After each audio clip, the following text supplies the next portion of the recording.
Salam ekran oğlanlar. Geçerse yedi dinleşler. Kadırdan tomaşaçılar. Öňüňize bereket, ömrüňize bereket.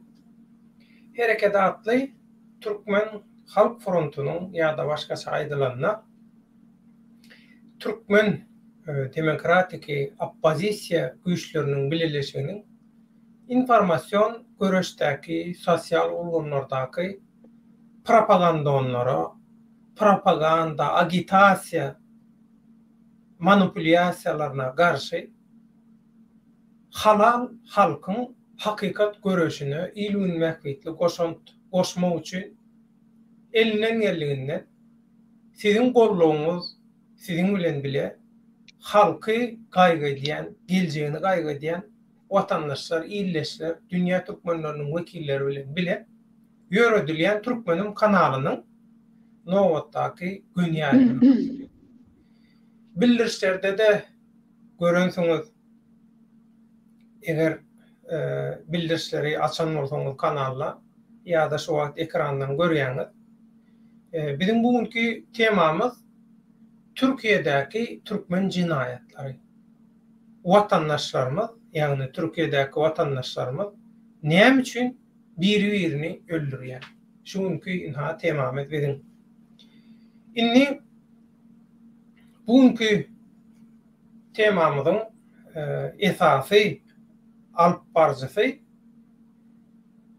onlarça ýyldan bäri Türkmen halkynyň syýasy, sosial, medeni problemalary bilen içkin tanış bolan, halkyň içine gezip, halkyň içinden halkara metbuada ýygyderli ýagdaýda materiallar iýerip, şu wagtçenni hakykatyň hatyrasyna ullokan, goşan habarçy Rozovay, şol wagtyň özünde de grajdan aktivisti. Rozovay ilk grajdan aktivisti hökümine sahna çykyp, soň Azatlyk radiosynyň ştatdan daşardaky habarçysy şeýlede Türkmenistanyň kronikasy neşriniň habarçysy hökümine işlerine dowam edýär. Halk bilen bile hakykatlary bütün dünýä ýaýratýar. Rozovaýka hoş geldin göň efirmide. Hoş gördük Döwlet. Hoş gördük. Ehman oğlanlar, men bugün näme üçin Rozovaýy çağırdım? Sebäbi Rozovay men bilen bile bolsun, ikimiz bile Rozovaýdan başga ýene bir näçe eginleşmedi bar. Biz 2012-nji ýylyň ahyrlaryna Azatlyk radiosyna täzeden şolar ýalaky meseleleri gündemine getirip başladyk. 5-6 kişi bolup biz tegere ustorlar geçirýärdik. Iň esasy bizim gün tertibimizdäki mesele de Türkmenistanyň ilatynyň aglawa köpçüligi %60-70%, %60-70 göterimi daşary ýurtda diýilýär. Şol köpçüligiň ýene esasy köpçüligi Türkiýede diýilýär. Bu hakykat. Muny biz ençe ýyllar metbuatda işläp öz gözümüz bilen gördük. Ofiste oturup telefondan, internetden däl öz watandaşlarymyzyň, halkymyzyň arasynda oturup gezip bilelikde işläp şeýdip bu tarihi hakykatlary biz şahyat boldyk. Şu Türkiýedäki ölýän, öldürilýän türkmenler temasy. Gaty wawaly tema. Indi şu bu temany näme üçin olayta deýin ha şu gün biz gün tertibine getirdik. Şuň bilen baglanyşykly soraýanlar, gyzyklanýanlar boldy. Bolar mundan soň sorarlar. Şoň üçin men şu taýda öňünden näme üçin şu tema saýlanyp alyndy, şonu size birazcık düşündirmek isteýän. Bu tema näme üçin allyk?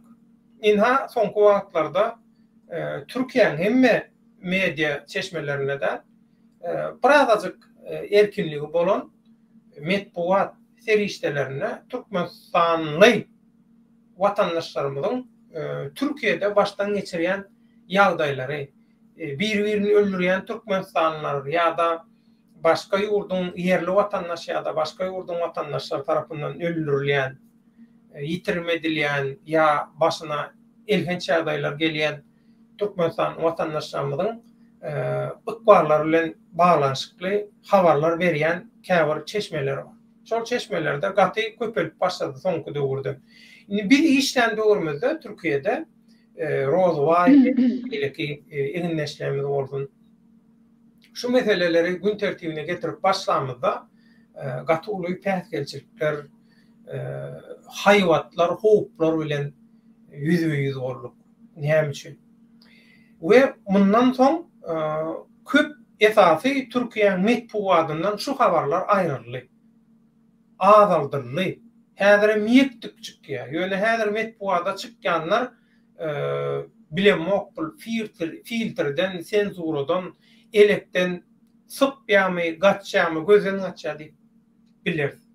Ine Türkiýeň esasy habar media organlarından biri, mesela CNN Türk ve şol maskalan, şol holdingin yürüdüyen esası şu Türkiye'de Doğan Holding değil yani, şona degişlidi.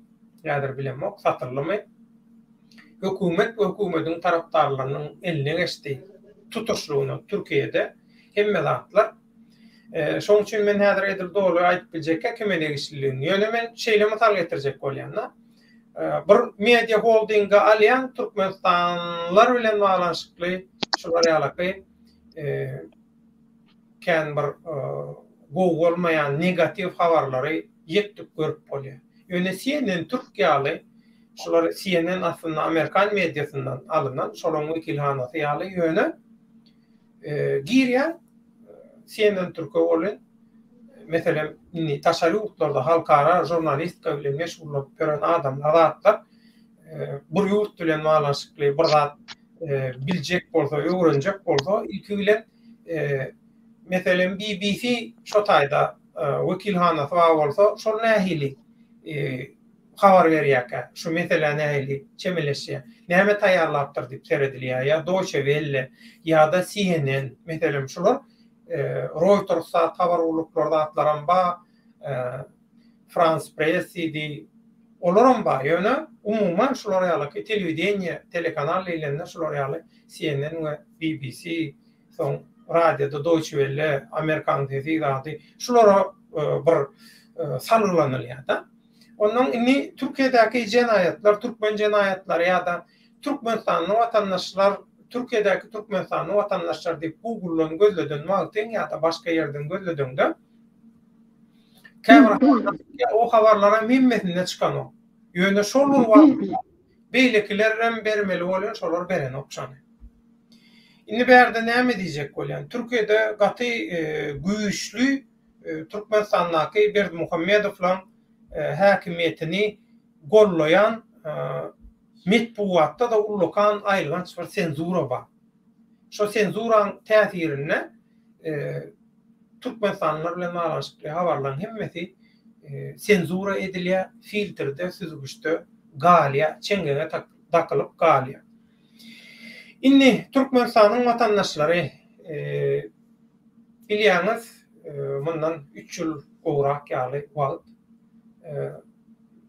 ýasama içkiden biýology adam bir wagtyň özüne dälle ýetiderli ýagdaýda ýok boldy. Türkmenistanyň hökümeti Berdimuhammedowyň diktatura hökümeti eýe çykmady, ýurda äkitmedi. Şoň üçin watandaşlar şoňa näýlelik bildirip ondan soň Türkmenistanlyky tebiği harasatlarda da öz watandaşyna eýe çykman soň taşary ýurtlardaky esasan Türkiýedäki işläp ýören, ýaşap ýören Türkmenistanlylar öz näýleligini bildirmäge başlady.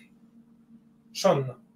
We mundan käbir başga maksatlary bolan, ilgün bähwitli dälle, başga bähwitlere, öz bähwitlerini arayanlar ýa-da başga bähwitleri arayanlara gullukçy, araçy siyasi küntüçülük hyzmatyny hödürleýän zatlar boldy. şulara ýaly bir tarihi ýagdaýlary başdan geçirdik. Türkiýedäki Türkmenistanlar bilen bilelikde. Inni bu ýatama içkiden ölen Türkmenistanlardan öň bady Türkmenistanlar Türkiýede we yüzlerçe her ay ýa-da her ýyl yüzlerçe öldürilýän Türkmenistanlar bilen baglanyşykly wakalar bar. Mundan nähilliýeli 20 ýyla gowrak wagtdan bäri 15 bilen 20 ýylyň arasyndan bäri dowam edip gelýän ýagdaýlar bular. Inni aýdyp bilersiňiz näme üçin bular ýaly jenaýatlar bolupdyr, köpelli bolupdyr, muňa üns berenoklar. Näme üçin? İnterneti köp ulanýan, internetde köp wagtyny geçirýän ýa-da özüni Türkmen halkynyň hakyny, hukugyny goraýan başga işler bilen meşgullanyp beren sokuşluklar, propagandanlyklar, küntüçülükler, haramçylyklar, tökmetçilikler, görüpçilikler bilen meşgullanyp berenler näme üçin bu tema bilen gyzyklanyp diýip bilersiňiz. Olam açyk hemmedat özünden düşünüpli. Ýöne şu taýda şu tema şeýle gözüni ýagdaýda bolmagynyň iň esasy sebebi, iň şoň birinji derejeli günäkary biziň öz watandaşlarymyz. Sebebi Türkiýede işläp ber, pulu çokunýa, hemmedat puldan başga, pul gazanmakdan başga köpürek pul gelse-de şoňa haram keyip edip ýa-da birini arlamakdan, çürkömekden başga esasy maksat ýok köpçülikde. Hut şeýle maksatly bolansaň, ýüregi, niýeti gara, pis, hapa bolansaň näme diýer?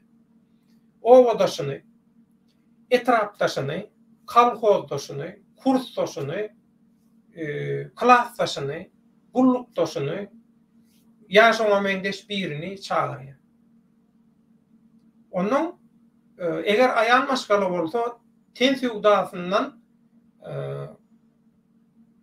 ummasyz pul ýasaýan adam hem tensiýa udasyndan pul ýasaýandan eline dodagyna düşýär we guturdy. Şolar näme diýse, şolaň diýen etmeli bolýar. Etmese ýa-da adam öldürmekden keyp alýandan ýa-da gaty keypden näme diýeni bilmänden arasyna düşäse ýa ýanyndan geçäse pida bolýar.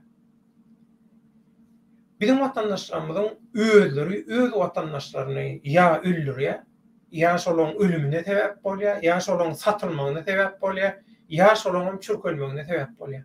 Bärde birinji sebäpkä, birinji günäkär öz watandaşlar. Näme üçin? Sebäbi olary bir adamyň ölmegi, ol adamyň geljegi gyzyklandyran. Diňe öz haram keypi we gazanjak pul gyzyklandyrar. Biz şu ýagdaýda şoň üçin Berdimuhammedowlar ýaly gutoron, gömük, çüýrük, tohum häkimiýetiň iň ýokarsyny eýelläp otur. Oň aşağındakılaram olaň taşragyny okulamak bilen, olara hyzmat etmek bilen, gulluk etmek bilen meşgul. Şoň üçin hemmedat biri bilen baglanyşykly. Biz şol İstanbullaky tolgunçluklar, Istanbullaky näýelikler başlandan soň gördük, baktık sosial medyalarda propagandanlyk öňe çykdy. Halka arlajak bolup, oýnajak bolup Türkmenin kanaly açylanna şu wagtdan başlap biz bir duran pozisiýamyzda durdy, hiç wagt ütkemedik. Şol aýdýan adamyza aýdýar, hiç wagt başga zat ütkemedik. Şol adamlar bilen bilen, şol ýolda, şol maksatda iş alyp barýar. Şonda aýtdyk, bu işler haram horlar bilen bolanok. Haramzadadan ýagşyzada ýasajak bolýanyz bolanok, tebigatyň kanunyna tersdir. Bu topar maşennik, zaya, kazyol, paraşaçy, ogry, kezzap, yalançy, göt beren, taşşakçy, şular bilen bolanok aktivistlik oppozisiýa diýdik.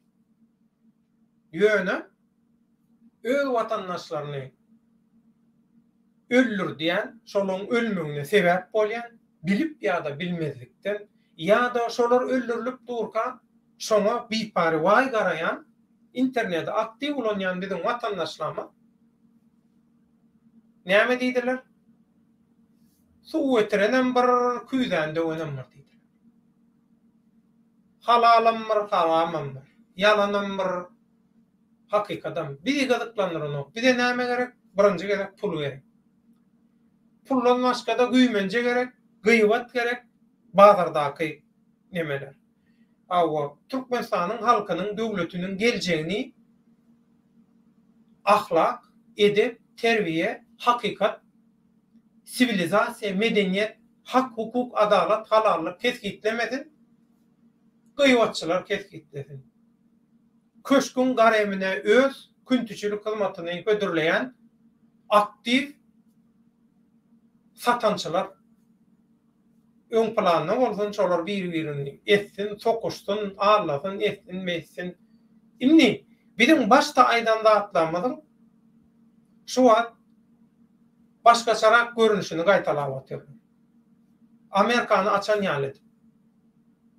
Halka ağlajak bolup perdat etdiler, Allah bilmediler, ýöne güýmediler, ünsünem sogdular. Şoň üçin bular bu sosial mediadaky götürenler halky güýmäp, halkyň ünsüni bölenler üçin Türkmenistanyna inha ýalňyşmasam 21-nji ýanwarda we Türkmenistanyna kagaz ýüzünde döwlet agdaryşy edildi. Türkmenistan döwletiniň döwlet dolandyryş sistemasy üýtgedildi.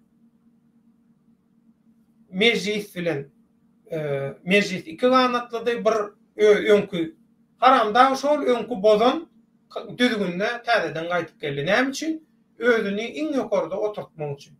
Özüni edil şol kimçen gyr ýa şol Hytaýyň Lenin mabasy ýaly bir taryhy şahsiýet hökümine elle girmesi şahsiýet kultu hökümine tarihte galar ýaly özüni iň ýokary çykartmak üçin gördü wagty Serdar Götüokly iştat başaranok eden şoň üçin. Arkaýynçylyk bilen etdi şunu. Arkaýyn etdi, teklip etdi, bir näçe ondan soň kabul edildi. Hiç kimden hiç ilnäýelik protest hiç saçkanok. Hany bular protestçi de, hany bular demokrat da. Demokratiýa isleýärdi, halka gowy isleýärdi. Näme bu? Biri-biriniň götüni köglemek, bokun içinden monjuk gözlemek, tökmed atmak, bir işi oňarýan bolsa, şoňa tökmed atmak. Plany jurnalist däl. Mesele. Jurnalistika sen ejeň malamy? Ha? Atandan miras galmy? Ol adamlar, jurnalistlerle dil ýetirýän adamlar, onlarça ýyldan bäri Türkmenistanyň hakykatyny bütün dünýä jar eden adamlar. Sen o sapatyny halaman bilersin. Gelşikli bolman bilersin. Uzun daýawrda disleýänsiň bolman biler. Sen güňüňe yaraman biler. Sen bärde özüňi är saýlaýanmy? Ýa-da öz işini başarlykly etip bilýän jurnalist ýa şoňa mengeş bir işgär hünärmen halka bir peýdasy bolabiljek, bir iş ediljek adam özleýän belli däl. Özüne är saýlaýan ýaly kriteriýalar bilen adama baha berjek bolýanlar bar. Özleri adam der. Özleri adam sanynda ýok, itin ispiseginde dağıtlar ýok. Ýöne sosial media diýilen bir zat çykdy. Balam dürlü razvedkalan işini ansatlaştıryan, adamın psikologiýasyny özünü çözdürýän, aýtdyrýan bir metod. Kameranyň öňüne geçip özünden gidip näme diýip oturandan bilen ok ýöne öz karakteristikasyny dolu paş edýär kameranyň öňünde. Telimedek aýdyryp geçilen, duýdurulan biziň hakykatlarymyzy gaýtalap, hamala täzeden açyş edenýär. Biz aýtmadyk, ol aýtdy ýaly bolupdyr. Şolar ýaly manipulýatorlar, propagandalar häzirini hamala özünü halkın alada ne diyen yani. Ana Türkmenistan'da devlet kuruluşu ütküdürlü. Götüňizde gayratyňyz bolsa, hemme zady siz etip gören bolsaňyz, näme üçin protest etmediňiz? He?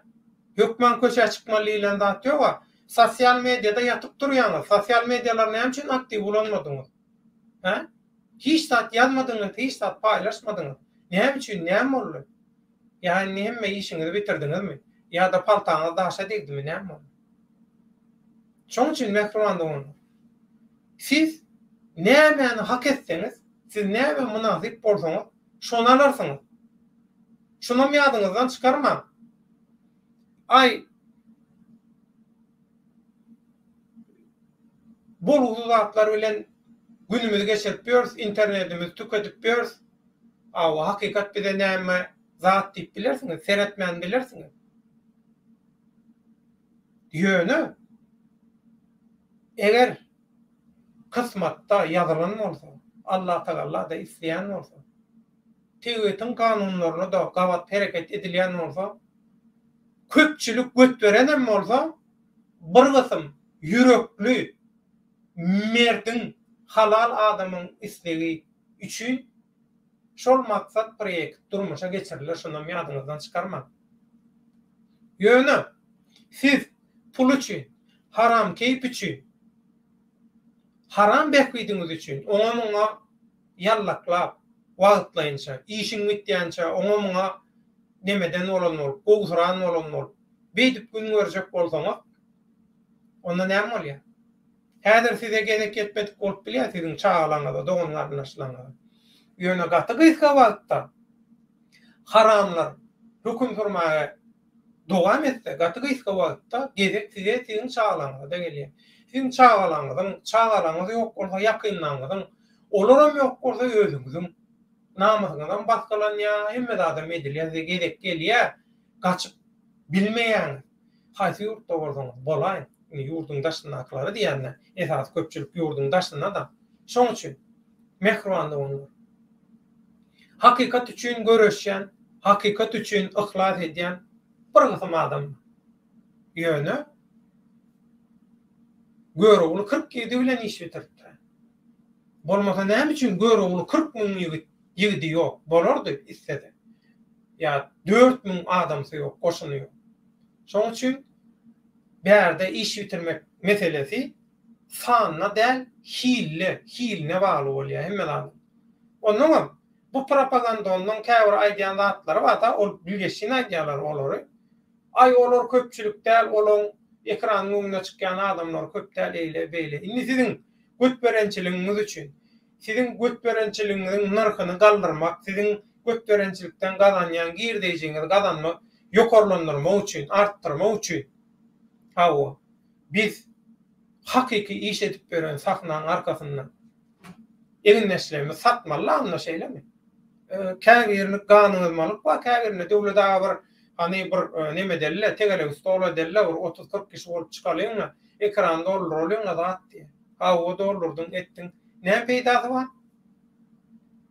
Tuduga düşýän olaň provokasiýa edýärler, öjükdirýärler. Awa olara satmaga bir topar material bolýar. Näme gerekkä? Pellehana görnüpdi. İşiňem soňuna ýetip gelýärmi? Birazajyk sabr et. Gerekkä bular ýalaky olaň provokasiýasyna derrew neme dip reaksiýa berip çykmak gerekkä. Hakykat aýdylýarmy? Aýdylýar. Hemme zat owul nähili bolsa, häzir hem şolar ýalymy bizde ütken zat ýok. Bizdiň halkyň ýanyna halkyň gähpidini.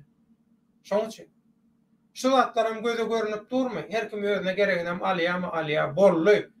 10 tane, 15 tane adam çykyş etsin, etmesin tapawdy ýok. Aýdýan zadyň dogrymy? Hakykatmy? Halka peýdasy barmy? Bolly. Indi men söz nowatyny Rozowaýa berýär. Rozoway onlar şeýlen bäri şu işleň içinde işläp gelýän habarçymyz diýdim, Rozoway gitdi.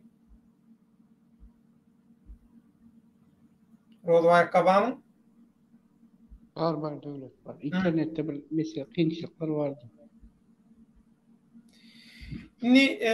Türkmen puadına şeyle bir haber çıktı. Rolvayakka. Şonu gıykaça sen bilenem ve tomoşaçılarla paylaşayın.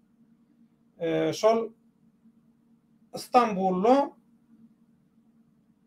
yangın bolýar.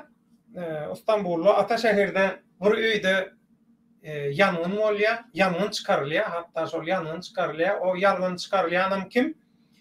Türkmenistan'da bir vatandaş öz Türkmenistanly illeşi bilen algy bergi pul sebäpli jedelleşýär, soň birini öldürýär.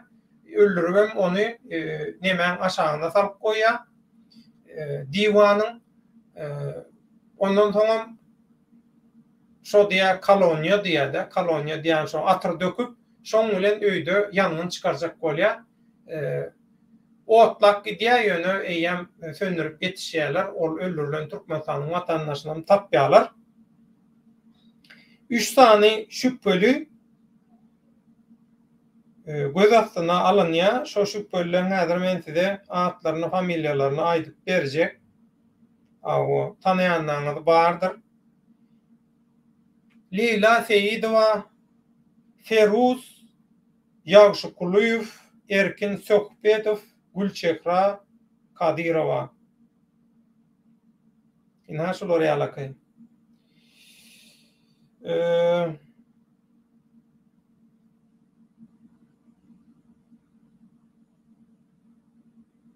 Şu we şoňa meňde şu wakalar İstanbulda gat köp bolýar, Rozwayakka.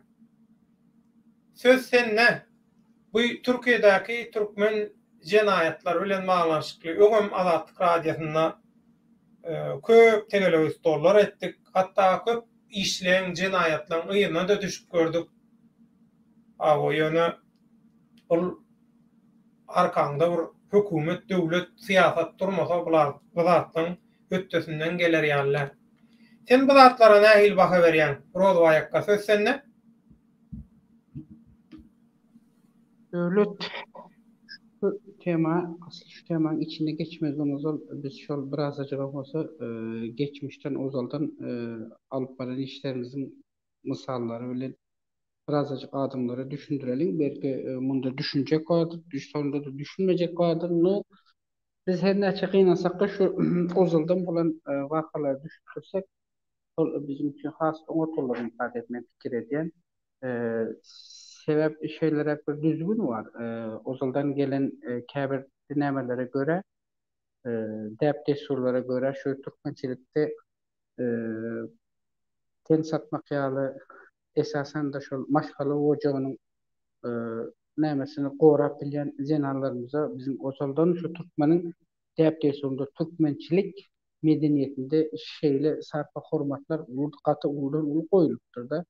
Emma her näçe gynansak da biz Türkmenistanyň raýatlarynyň şeýle işleri indi has gowusy Türkmenistanyň öz içinden de içerideki statistika seyredip içerideki ve daşardaki statistika seyredilmizde edilen jenaýat işleri boýunça Türkmenistanyň raýatlary daşarda gaty jenaýatlar amala aşyryp başladylar. Esasen de şu amala aşyrylan jenaýatlaryň aglavasy yani şu senin özüne üstünde durup geçtin, bellep geçtin, has gowy oldu.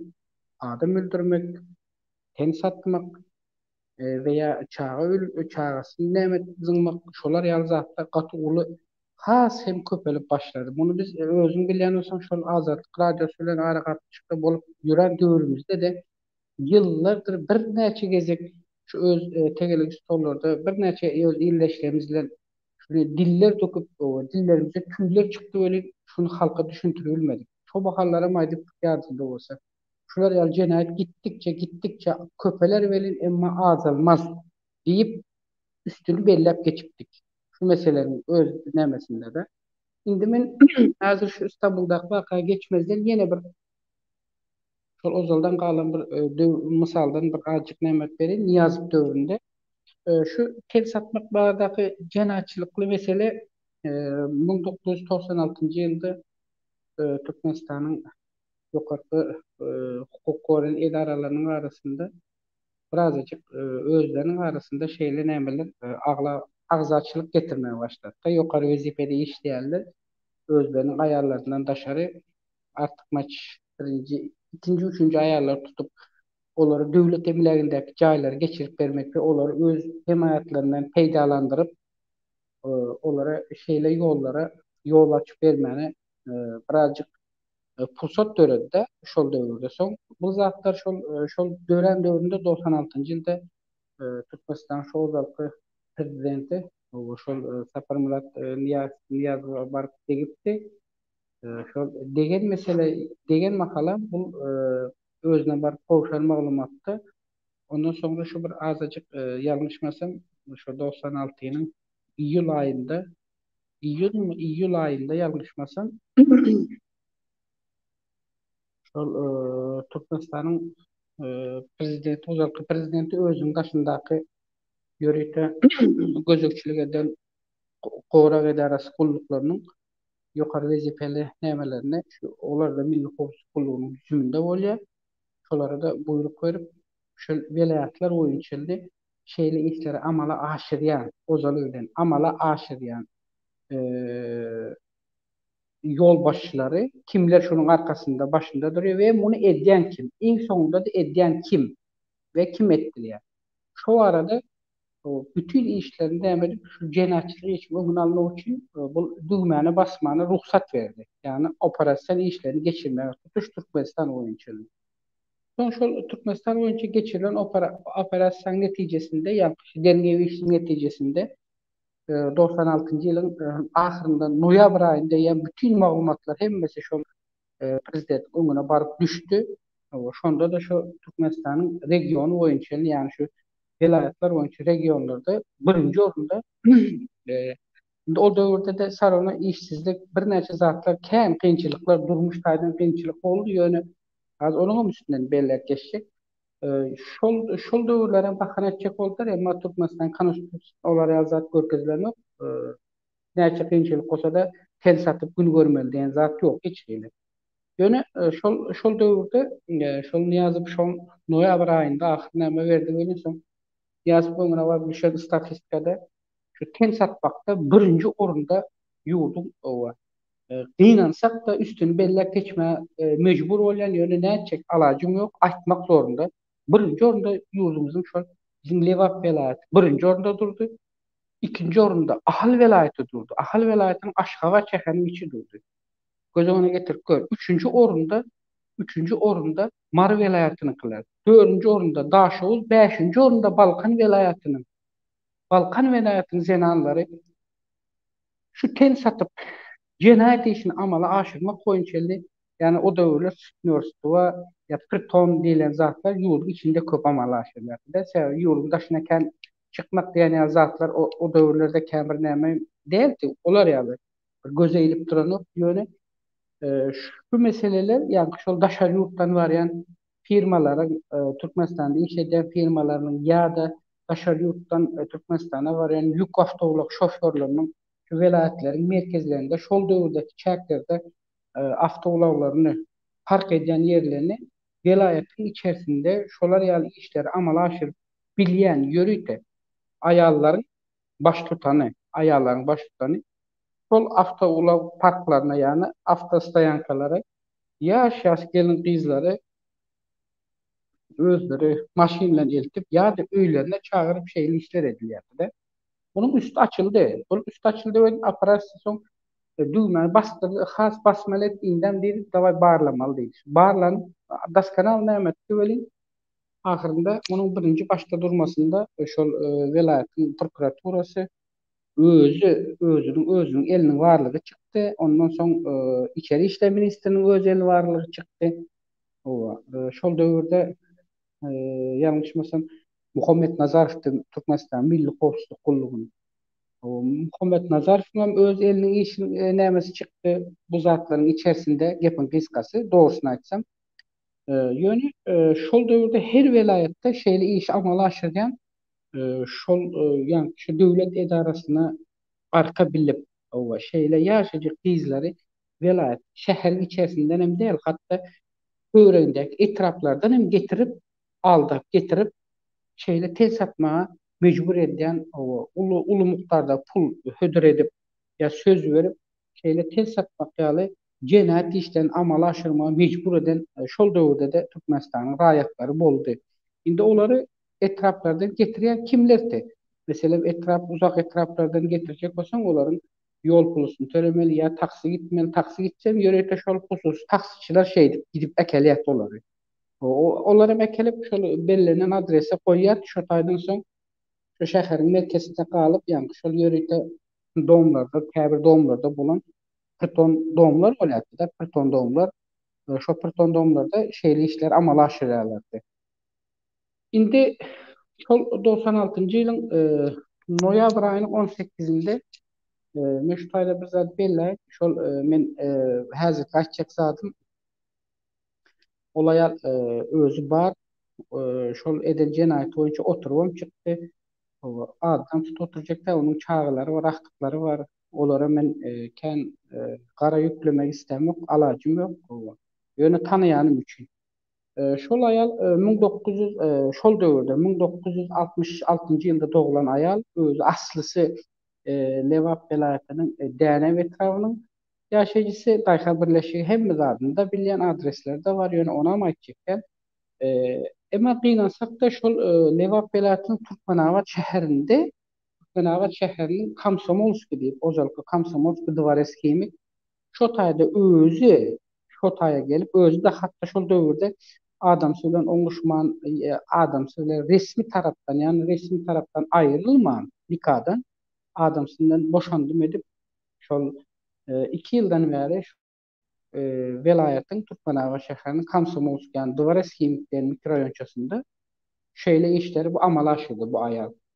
Ve bunu şol döwürde şol töwerege gözekçilik edýän şol töwereň özleri polisiýa bölümi, bu da şu Türkmenabat şäheriniň içeri işler polisiýa bölümine diýişilen 4-nji atdelde polisiýa bölüm bar. Şol 4-nji atdelde bunu ählisi bilýär. Hatda şolaryň özleri şoňa jaň edip nire nähili aýal, nire nähili gyz gerek bolsa goýbertirýärdi. Gepin gysgasy. Endi men uzalda oturmaýyn gep. Her näçe gynansak da bul aýal birinji gezek ele düştü welin şu ýokarda nämedim birinji gezek ele düşende bul aýaly eýtdiler şu Türkmenabatda muny syptyrdylar. Gepin gysgasy syptyrdylar diýerken ýani azal bermän öz ugyna goýberdiler. Muny şonda da soň milli howpsuzlyk gulluk ýene şonu dowam izarlamasyny dowam etdiler şol döwürde. Emma soň ikinji gezek 98-nji ýylda bu iş ýene gaýtadan gaýtalandy. Ondan soň indi şol döwürlerde de bile gowet gadyňyzy düşürseňiz Türkmenistan garaşsyzlygyny alan döwründe de şol bir mahallar Türkmenistan bilen goňşy döwlet Özbegistan Respublikasynyň raýatlary, goňşy serhatlyka, goňşy welaýatlaryň raýatlary Türkmenistana ol döwürler gelip gidýärdi. Şol gelip giden döwürlerinden 98-96-da olar el Kladyş ýokdy. 96-98-den öň wagt Kladyş bilen gelýärdi. Bir hepdelik apaçyk gelip gidip bilýärlerdi ýani. Kladyşlarda şu demir ýol menzillerinden ýa gümrük nokatlaryndan geçerken alýarlardy. Soň şol döwürlerde de şol Özbegistandan gelen indi şol döwürden Özbegistandan gelen käbir söwdegar aýallara bular zakas berip şolar ýaly işler etmek üçin zakas edip Özbegistandan Türkmenistana ýani Lewap welaýatynyň Türkmenabat şäheriniň 3-nji kwartal jaýyna Özbegistanyň raýaty bolan 3 san zenal maşganaly şol 3-nji kwartalyň mikroraýonunda getirip şo tap nämetdiler. Onuň da ornaşan ýeri edil şol mikroraýonda aporny punktyň üstü. Şol mikroraýonda aporny punkt bar.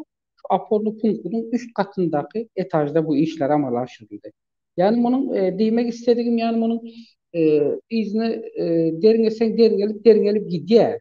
Deriňelip ýöne ahyrynda ikinji gezek bu işe ýene el urup duruzmaly pursat gelende ýene şol hukuk goýan edaralar esasen de şol milli howpsuzlyk gullugy welaýat upravleniýasy munyň öňüne aldy. Ýöne ikinji gezek öňüne alandy. Bul aýal ýani şol Lewap welaýatynyň Däne etrawynyň ýaşaýjysy bul aýal ondan sypyp gutulmady. Bul aýal ondan soň şol döwürde ýalňyşmasam yılını men yanlışmasam eger 8 yıl mı 8 yıl mı ne 9 yıl mı ne şu töwerek bana yıl verdi. Azatlıktan mahrum ettiler. Eger men yanlışmasam mesela nämişde o yazısı olmalı aňyrda. Ýöne soň bu aýal şol 8 ýylyň ýatysyna muňa oturtdylar. Yanlışmasam 4-4,5 ýylyny oturtdylar öweli. Bu aýal soň bir günä geçişlige düşenden soň ýene şol ozalkylary ýaly öz iliniň gününiň içerisine öz çağalaryna, maşgalaryna goşandan soň bu aýal iň gowsy diýdi. Özüm diýdi Türkiýe'ye gitmesem bolmajak diýdi. Soň bu Türkiýe'ye geldi bu. Soň Türkiýe'ye geldi, ölen Türkiýe'ye geldi. Indi men 2011'de Türkiye'den çıktım. Türkmenistan'dan Türkiye'ye geldim. 2011'de gelsem bu ayal yine İstanbul'da bana bir yol tuttu bu. İstanbul'da yol tuttu. Yöne indi men şu taýda bellece kolyanzadım. Bu ayal şol döwürden ozaldan galan şol özüne bir kesbi kär edip saýlap alan şu kesbi kärini şol döwürdeýim. Ýene şo taýa girip çykyp da eger göz doýmadyk niýetini şol haramdan beslemäne, ýani haramdan nämetme gözüni çeviren, ýani şu däwede şol aýal Türkiýe İstanbul'a gelýän ýene haçan bildim bunu. Şol 2011'de gelenimde bu şu tak geleninde menem ken ilzat bilemok. Şol gelen döwrümde şeýle ýagdaýlarda şol öz türkmenlerini taýtdy da şeýle aýal bar. Kömek edýär kwartira zatda diýip. Menem başta geleninde bilemokdum Türkiýe näkil zat. Ay ýokardan düşen ýaly boldum. Ay bolýar, öyle soň duşdum böyle. Ay duşuşal diýdiler, duşuşdylar, duşuşdurdular. Görsem şol aýal. Beni tanady, menem onu tanady. Soň aýal ağla başladan bolýa sen diýdi bir ýere goýaýyn diýdi. Geçen geçdigi boldy diýdi, hemme zat boldy. Ýöne wagtynda diýdi, elimizden gelen kömegem boldy diýe. Ýöne kynansak da çağlaryň arasynda bolup bilmedim, şunçalyk kynaldym zat. Men sen diýe bir ýere goýaýyn diýe. Bolýar diýdim men, eger bar olsa diýdim köp däl, bir aýlyk diýdim bir ýerde galmana jaý olsa diýdim şol döwürde. Soň indi men ýene şu taýda bellemeli zat şonun goýjak ýerine barmazdan ýene şol Türkmenistanda makaly. Türkmenistanyň şol Lewapelatyň Türkmenabat şäherinde ýerleşen sazçylyk mektebiniň bu sazçylyk uçuşysynyň şol nämesi mektebiniň bir mugallimlerining biri. Iň kynanmaly zat şu ýekece bunu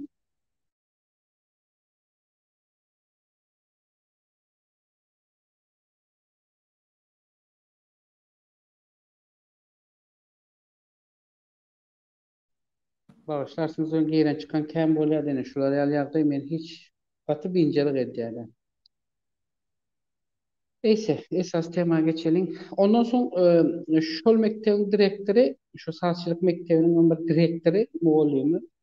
Ozaldan şonun üstünden bir näçe gezek arza berilen hatta bir näçe okuwçylary siz muzykany üçin okup aljak diýip para almakda edilen arzalar üstünden munyň üstünde jenahat iş gozgalyp arzasyna seredilmän şol döwürde şo bazarlarda kassaplardan et barını alıp olaryň pulunu bermän. Öňe şol döwürde şol direktor şol etrawyň ýani welaýatyň şäheriň etrawyň milli howpsuzlyk gullugynyň işgärlerinden bile iýip içip keyp edip ten satyp öz aýalyndan 3 san çağasy bolan öz aýalyny taşlap başga öz ýelindäki işgärini alıp Türkiýe'ye gaýdypdyr bäri. Onam şo taýdan gaçyryp berler. Ondan men habarym bar. Ondan soň geldik bäri gelipdir. Indi bu aýala mertip meni şo taýda goýmazmy? Ýöne ol adam men tanamady direktor. Direktor men tanamady. Ýöne men onu tanamadyna bilýän onu men. Bäş barmam ýaly. Ondan soň bu seredip durdum böyle bunun bilen bir ay oldum. Ýöne şu men gelemde bunun aýaly göbrel düşdädi. Şonda şu göbrel aýaly näme boldy? Galan kwartirasy gülýaljyk kemçiligi zat ýok. Özem işläwdir. Ýöne özü öýüne gidip bilen. Sen onu aňyr gidip bilen ýokdy. Sen onuň üçin gozgalan jenaýat işi bar. Tä şu jenaýat işiniň materyal yapılan içenme ol direkt şolan bärde bolup berende. Ýöne gynansak da soň aýaly bilen bu öz arasynda gürleşipdirler bilemek, näme emes, näde nähil gürleşipdir bilemek. Şol aýal göwrel mahaly aýalynda şu göwrel aýalyň çagasyny $10.000 satmana. Ýa $10.000 çagany satmak üçin gürleşipdirler. Ondan soň men bir ay öýe şu mahal menem işden gelýärdim, olaram gelýär soň öýe arada sırada şulara ýaly bir Türk raýatlary gelip gidýärdi. Özara gurulýar, men endi oturup çay içersem, komnat çagazyna geçýärdim, oturýardım soň. Olar gurulýar edýär soň ýuwaş şulara ýaly gurulun asta üst açyldy munuň. Owa soň direktor şol aýtdy, men diýdi şu aýalym diýdi şeýle owa karar berip otyr diýdi. Çağını satalım diýdi. Berelim birine bir, satalım diýmedi, berelim diýdi. Diýdi. Soň men muňa aýtdym, sen neyi üzülen diýdim de çağany berjek maksadyňyz näme sizin diýdim. Näme dedim sizin o yeter yetmezçiliğiniz var. Näme zerurluğunuz var sizin diýdim. Bu çağany satar ýaly diýdim de. Berer ýaly birine. Ondan soň sen bu çağany diýdim. O ýasany sen diýdim. Direktor şkola aýtdym. Ýasany sen diýdim. Senem diýdim aýalyna gelin diýdim. Sen de diýdim 9 aýlap diýdim göwremde götürdüm diýdim. Sen häzir şunu el ýaljyk haly dünýä getirmedik, çağa dünýä getirip diýdim. Dünýä getirip gün yüzünü görmedik ýagdaýda sen bunu biriniň eline teslim edip de diýdim. Senin vicdanyň el berermi diýdim. İkiniz vicdanyňyz el berip bilermi şunu diýdim. Ondan soň ýanky gelin ağlady da diýdi. Çağına merak etjek däline adamy maňa şular ýaly kilen tap diýip yüzünde ýanynda aýtdy. Adamsyň ýanynda direktor şkola. Gepin kıskası diýmek istedim, soň onuň gysty, onuň bilen mene birazajyk sözlü tartışmaga girdik. Ona aýtsam aýtdy ýanky, soň ol şol ýanky meni şotan kwartira goýan aýalyň özü şol kilen tap beripdir. Indi seret, Türkmenistanda mahaly. Bul ten satyp vilayatyň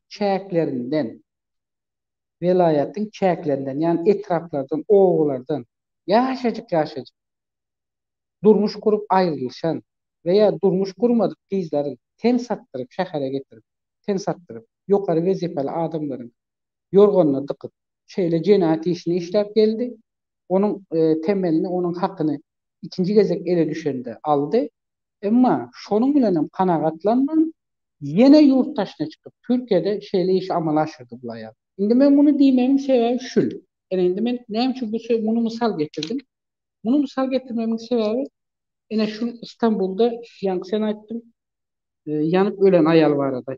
Emma men ýanyp ölen aýalyňa bolan wakasy 1 fevralda, ene şu 1 fevral 2023-nji ýylyň 1 fevraly, emma 31-nji ýanwarda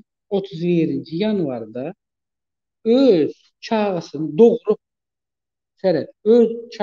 dogrup İstanbul'un Bahçeli evler kiçi etrapçasının merkezi mahallesinin Talatpaşa caddesinde, yani Talatpaşa Ulu Köçesi'nin uğrunda bolan bir öýde temizlikçi, arasalayıcı, öý arasalayıcısı olup işleyen zenanımız Türkmenistan'da. Sevara Bahramova. Öz çağısın gece saat 00:04'te doğup şu binanın önündeki bahçe, yani küçücük deme yere paketin içine salıp şu taraftan taşlaya korkusuna. Indi ben bunu näme üçin aýtdym? Indi men bunu aýtmasam artık maç indi bu işler bizim bir taraftan seyredip dursak, ana seni aýdyşyň ýaly bir taraftan biz Türkmenistan'da bize demokratiya gerek, adalet gerek, hukuk gerek, o temel gerek, bilmem yeni näme gerek, iş gerek, güç gerek. O gerek hemmizden bizim talep edilen zadımız bilen bizim häzirki özümüz praktik edip duran işimiz ikisi bir tutana o devletçe. Doğru mu yalan mı? Häzir ýurdun içindäki, men ýa aýtdym, ýurdun içindäkinden daşardaky, ýurdun daşaryndaky Türkmenistanyň raýatlaryny eden jenayat işleri boýunça amala aşyrylan statistikadan misal alsak, daşar ýurtdaky raýatlar ýurdun içindäki jenayatdan ağlavasından köpüsini özüm iň agyr cezalar daşar ýurtda amala aşyrdylar. Getirip adamlaryny satdylar. Ya öz ayarları bilen öz ayalı olmadı, adamsız olmadıklarıyla yaşap, ahir sonunda dava cencele gelip birbirini öldürdüler. O hiç olmasa çağa satmasına gelip çağalarını sattılar getirip doğmuşlardı. Çağı doğurup satıp karagazı biznesine geçtiler. Haram biznese. Ondan hem beter yine ne oldu? Yine bu hal 31. yanvarda oldu. 31. yanvarda ne oldu? Yine bu vatandaşımız da ne etti?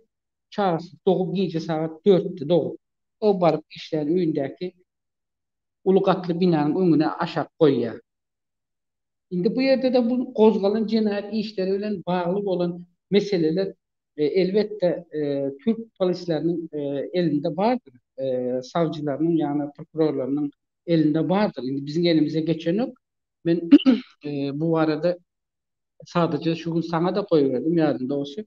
Şuların başta çıkan nemelerini şuların haysi yurdun vatandaşlığını ben içim sızdı da ben hemen bulan At familyası eyyem bizim Türkmenistan'ın regionunda kullanılan velayetlerin regionlarında kullanılan at familya bolon için ben eyyem titre başladım. Bunu haberlerde görüp var ya titre uğradım.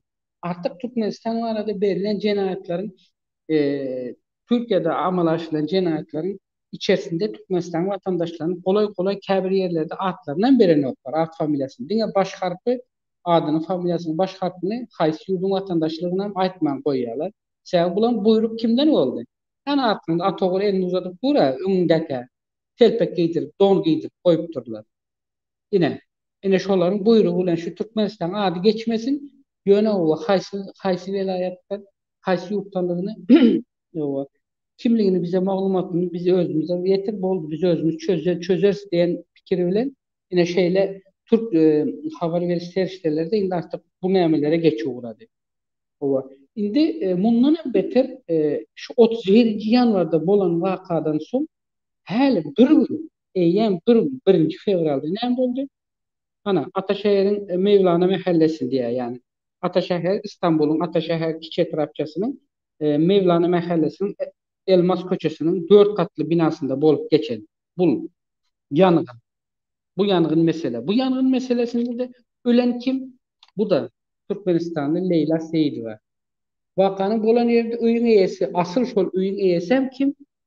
Bulan barıp indi oloyu hakik, sobstivenim ya arenda alıp mı? Belli de onu arenda alan olsa da eyes olsa da ol üyün eyesi kim? Gülçakar Kadirova, Ferruz Yakşıkuliyev. Bunlar gözaltına alınıyor. Sonra uçin. Bunlar gözaltına alınıyor. Üç olup yaşaylar şocaydı. Indi şocaya bu şol Leyla Seyidova'nı öldüren Leyla Seyidova bilen bağlı olan cinayet işinde asıl şüpheli olarak ele geçen Türkmenistan rayatı bu kim? Erkin Sohbetov. Erkin Sohbetov ne buluptur bulanın arasında diye gözlerinin arasında algı belgisi vardır. Algı belgisi sebepli diye. Algı belgisi sebep olsa ne ki şunca vakti algı belgisinin sebebi bunu ne emeli yerde çözmeye de varıp öğüne varıp onun öğünde çözülür. Çokun çözüp bilmedik yerde onu öldürüp sen onu ne yüzüyle onu divanın nemesine koyup aşağına koyup onun üstüne kaloni döküp ne edip yakıp bildin? Aynı şu olan cinayet ile bağlı olan cinayetin içinde şimdi bu yerde din erkin sohbet der. Yere gelen yerde gerek olsa şu cinayeti himayet etmekte Gülçakra Kadir öyle Ferruz Yakşıkuliyev hem bu cinayet amalaşılmağa himayet etmekte diye ayıplanma ile ayıplanmağa mümkün. O ayıplanmağı mümkün. Yöneğinde şutaydı. İlk esası belirlemeli zat söylerken yine seyret ölen Leyla Seyidova bu meselede.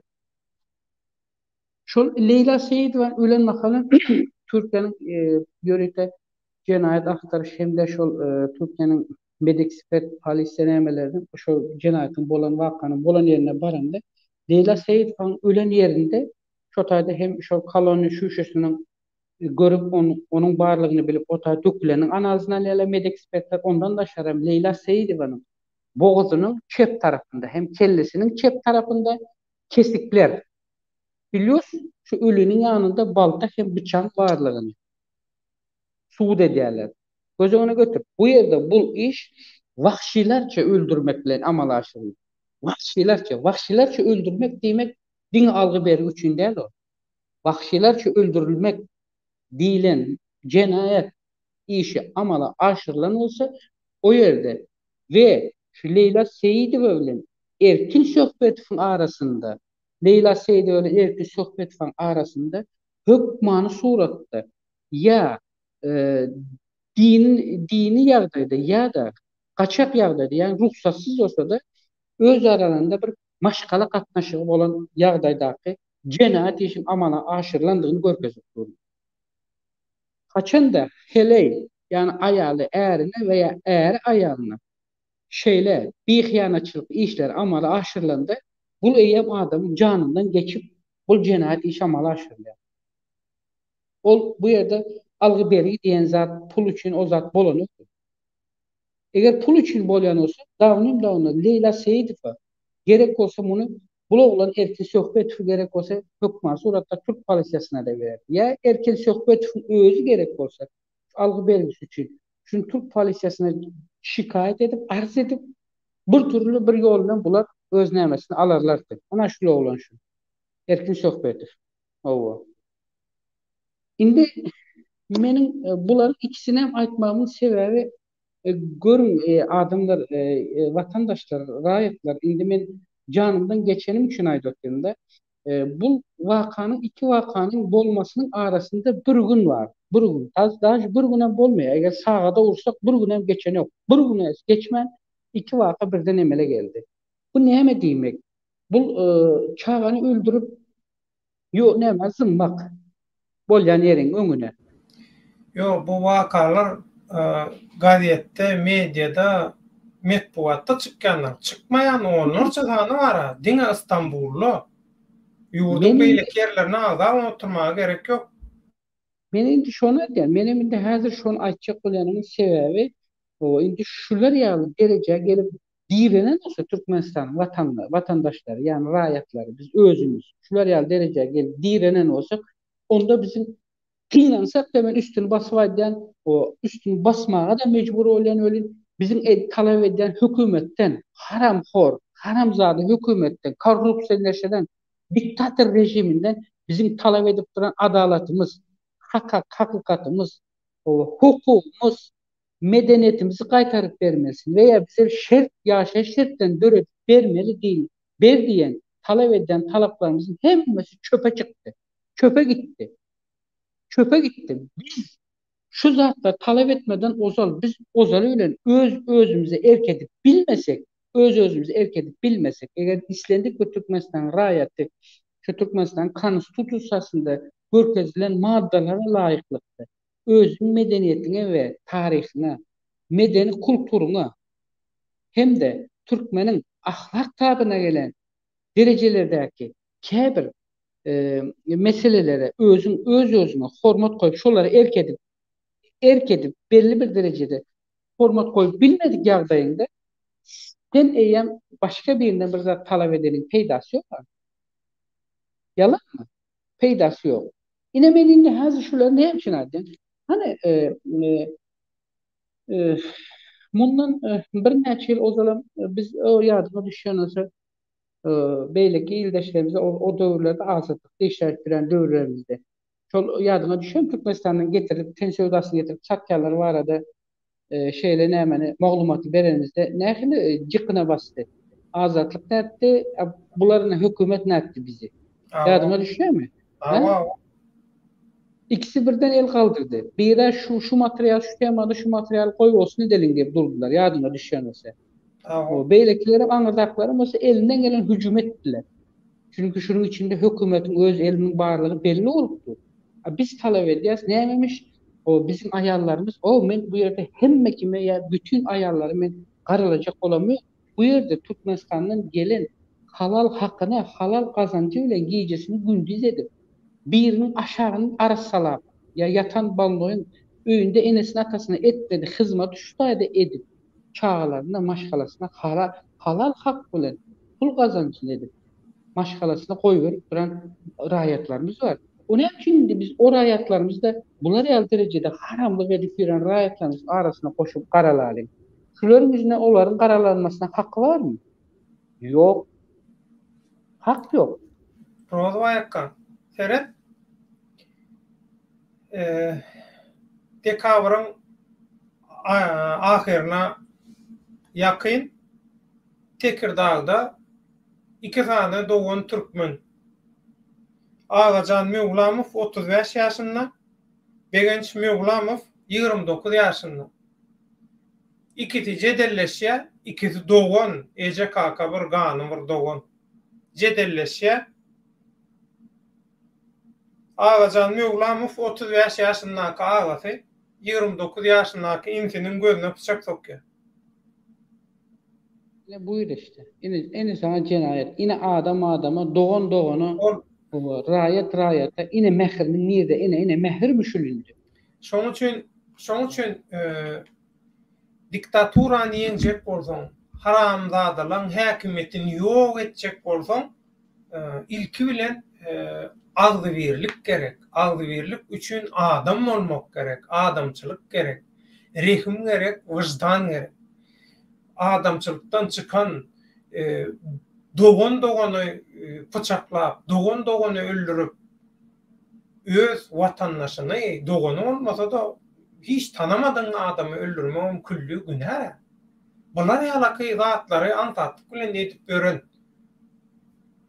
köpçülik üçin. Hawa, sen näme diňden? Onun inni düşünýänne nirde bir ýükden gaçan, nirde bir reşotkadan, türmeden, ondan bundan gaçan, nirde bir zaya, kazyol, paraşaçy, bir nirde kezzap, neşeven bir bağ bolsa çykyp men aktivist eýle, beýle, biz aktivistler, biz köpçülük, biz näme, biz eýdýäs, biz bolman näme? Sen watandaşlaryň bular ýa zayalanan bolsa, cemaatine göre de mollası bolýar. Molla göre cemaat dolanok, cemaatine göre mollası bolýar. Allah Taala'nın bir aýdan sözü var. Allah Taala. Her ýeriň dagyna göre, oňa göre men gar bererim diýipdir Allah Taala. Her ýeriň iýiline göre, şoňa göre baş berin. Indi diýjek bolýanym şundan ibarat. Seret ene biz häzir ýani ýene üstüni belläp geçdim. Hatda belläp geçmezlerden ýene şoňa da bir döneýin eger isteseň. Şu bolup duran siyasi meselelerin içerisinde haysyn tutsaň tut. O haysyn tutsaň tut, hepimiz o zaldan bir cenayet işine el olup baş çıkan bularım. Doğru mu? Cenayet işine el olup baş olup o görjüni görüp inden çıkıp ortalıkta näme diýerler? Biz diye Türkmenistan'ı demokratik ettiler. Inha biz varys, inha biz eýdýäs, inha biz beýdýäs. Oho! Döwletçän haramzadadan ýaxşy zada. Hayvandan adam hesap bolarmy? Haydi. Haramzadadan, ýaxşyzadan, adamdan, hayvandan adam ýasap bolar.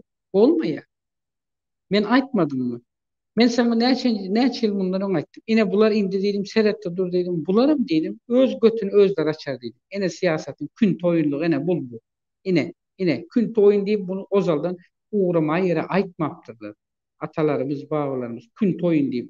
Ene şu oýunyň içerisinde hemme küntü, ogly, cümri, nirde bir ipini üzüp zincire towsalan, itten dönen haramzada olsa, ene şolar ortalyga çykyp, ene şular ýaly oýun etjek bolýar. Muňa da Hudajan, Allahjana müňler kere şükürler olsun. Yene şu yeri geldiğinde o şu iş edip bilecek veya şuların kimligini halka tanıdıp yani içinden ruh tarafından halkın beynine hem içine sızdırıp duran Allah'ın gücüyle adamlar şuların kimliğini bilen için ortadadır. O bir 3-5 tane Türklerde bir söz var. Aydilen, çapulcu diyeyim. O 10-15 tane çapulcu ile yurdalık polanıyor. 10-15 tane çapulcunun o tane başlarsın Türkmenistan'da o köçede bir köçü süpüren süpürgeci etmeyecekler belli. O köçü süpüren süpürgeci de etmeyecekler belli. Yönemenin diyecek olanım yine şuların içerisinde de yine şular yani yurdun içine gidip ya yurdun içinden kaçıp gelip edeceğini edip kaçıp gelip Berik gelip şular yani top ortalıkta top olan turuzup özlerini nemi görkezecek durarlar var. Ama bunlar öyle mi? Bu Türkmenistan dürselmeye. Bunlar öyle mi? Adamların. Bu gidişte adamların bu halı, yağdayı, bunların ruh nemesi veya bunların hiçbir zatı dürselmeye. Sebep bunların özleri Onun yorganın aşağına giyirip o yerde bu yerde fotoğrafı verip görürler. Görüyor mu özün? Doğru değil mi? Oo. Esasen de bizim Türkmenler tööleme sonku dövrlerde da saklasın. Ova. Bir insan himayet edecektiyse gönü var yorgan aşağını giyirmeyene universal olaydılar. Profesyonel adamlar universal olupdurlar. Ova. Hiç ağzını açmana gerek yok yani. Şeyle adamların. Ova. Şeyle yorgan aşağını giyiren vatandaşlar görüp bilen üçüyle şeyle yerlerde özlerinin fotoğraflarını ya videolarını yayıratıp görürler. Ova. Hani Dürselerin, hani Dürsedel, hani Türkmenistan'dan Dürselerin şunun bilen. Ha? O arkadaki Olay duranın var. o haramın nemesini beslep ona yalakalık edip o. Bundan 10 yıl ön Kocaeli'nin Çayırova diyen etrafında bir Türkmenistanlı kamersant Çağrı Gayipof'un damağını çalıp öldürüp öz Türkmenistanlı illeşleri bilen bile sonra onu bölük edip tanınmaz yağlı yağdaya getirip kaçan bir var. Esası şol Çapkılan. cinayeti eden O adam. çapkılan. O 42 yaşındaki Umut diye 25 yıl adattıktan mahrum edilýän ýöne gaçyp gelýär. 12 ýyllap şonu 10-njy ýanwarda ýene Türkmenistanlılar bilen bile şular ýalaky iş üstünde tutýarlar. Şimdi seyret. Görýär? O şonça yıllar burada şu Türkiye'nin çayında kaçıp geziyor. Doğru değil mi?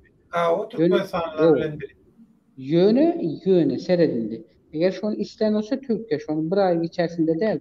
Bir kepten içerisinde tutar. Yöne diyen şu arka Özüň taraflar. bilýän arkasy bolan köp nemeler bady ýadyňa düşýän İşte, bolsa käbir diýerler işleň üstüne aşak bolamyzda nähili ýagdaýlar bilen yüz bolduk özüň bilýän. Bir adam ansatlyk bilen öldürýän bolsa ýöne ýere dälle on arkasynda da ananya da arkasynda da bil baglaýar bilýän. O Döwletcan sen özüň ana ýadyma düşen olsa 2015-nji ýylda İstanbul'a gelenimizde İstanbul'a çağrılanda o Bakırköy nämesinä baranda sen emniyet bölümüne çağırıp ondan ol Çağlayan adliyesine ekidilenimizde habarın var senin. Bilýän ýadynda sen şol zatlar ha? Näme üçin çağırdylar şo taýda bizi? Näme üçin yeke ikimiz bir ýerde däl yeke bizden düşündürüş aldylar. Haýsy temalar boýunça aldylar? Haýsy maglumat boýunça? Ine sana. O. Emma näme dediler? Bize gelen. O. Bize gelen buyruğa göre sizin ifadenizi almak zorundayız. Beyler de o nämen alan nowatçı. Prokuror. Mesela şu makale etmedim devlet. Seyrettiydim. İndi bunlar bütün işi koydu. Seninle bizim izimize düştüler dedim. Seni de sığızdırmaz, beni de sığızdırmazlar dedim.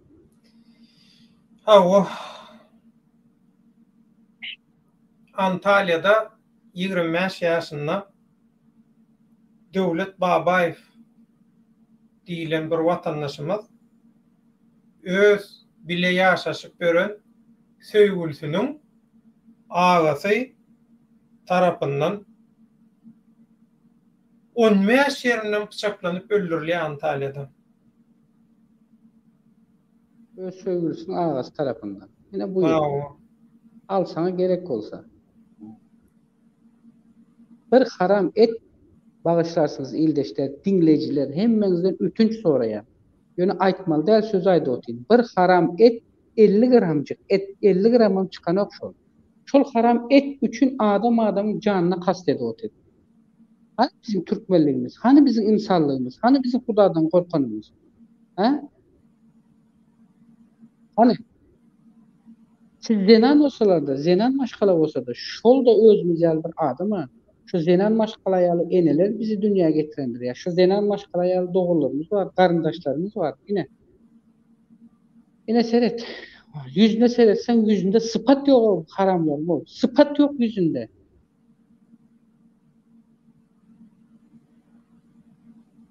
Näme diýjek? Bu watandaşlar bular ýaly derejä nädip geldi? Ha? yaman inni men şoňa geňem galanmak da internetde meselen bir watandaşlar ağlanmasın, watandaşlar ağlamasınlar, çürkemesinler, satmasınlar, yakmasınlar, çukura düşürmesinler da, tuzağa düşürmesinler diýip ala dedýän de inni sen ala dedýän watandaşlar şolary alyp biri-birini öldürüp, biri-birini satyp bilýän. Ol beter edýär, gaýtan beter edýär. Hana töhmet atýanlary, şyltak atýanlary, garalajak bolýanlary atlara men olar arada sözem edip oturjak bulary görüp geçenden soň. Yo men birini geden gaýdamdan soň gelki biraz düzelenir diýjek bolmam hazır beter bolup durar. Yok sen gidenden we Türkiýe düzelene ol. Özü düzeldip bilýär. Öňkü döwürlerde bizim jemgyýetimiz öz-özüni arasalap bilýär eken. İçindäki şolary ýalyky erwet niýetli, erwet adamlary öz arasına sokman, owan, ilatly ýaşaýyş ýeriniň Allah gorrosunda çatmalarda, keppelerde ýaşadyp şolary sokanoklar eken jemgyýetiň halkyň içine. Ýöne soň türkmenleri gol etmek üçin durmuşa geçirilen proyektler keseki bähbitli, asfaltçylykly proyektler sebäpli wezipe şol ýyla goşulman keppelerde, çatmalarda ýaşadylýan adamlaryň çöpdüğü bilen watan dönükleriniň çağalary, şolaryň nesilleri, şolaryň galynlary wezipelere zatlara getirilýär. Şolaryň birem Niýazow prezident edilýär. O näme belli däl, kimden gelip çykanlygy belli däl. We şolary ýalyky esas wezipelere getirilen galynlar, çöpdüýler şeýdi türkmen halkyndan aralýar.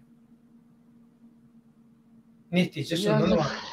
Niýazow diýip bir zat ýadyma saldyň şol döwürde şol Niýazow özünün ata-enesi Türkmenistanyň birinji sekreter, ol Soýuz döwründe Türkmenistanyň birinji sekreterdi, ýöne soň Soýuz döwründen ýa-ni şol ýurt dargandan soň Türkmenistanyň prezidenti bolup saýlanandan soň şol öz en atasynyň mazaryny tapdy bu. Birinji aktaryp tapdy mazaryny, soň şonda tapanda ýa-ni şol öz mazaryny, enesiň atasynyň mazaryny getirmek üçin ýa-ni şol öz töwerendekileri teklip edip, endi men ol nämeň içinde ýok.